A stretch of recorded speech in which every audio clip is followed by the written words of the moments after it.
அலைக்கடலின் நடுவே அலைந்திடவா தனியே படகெனவே உனையே பார்த்தேன் கண்ணே.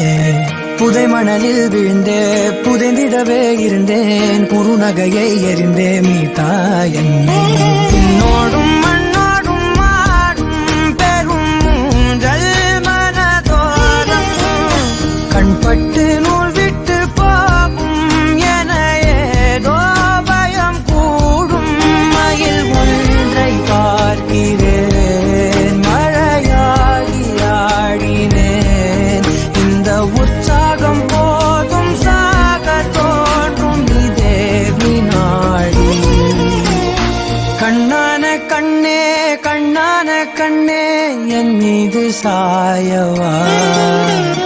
பொன்னான நெற்றை பொன்னான கையால் பூ போல நீவவா.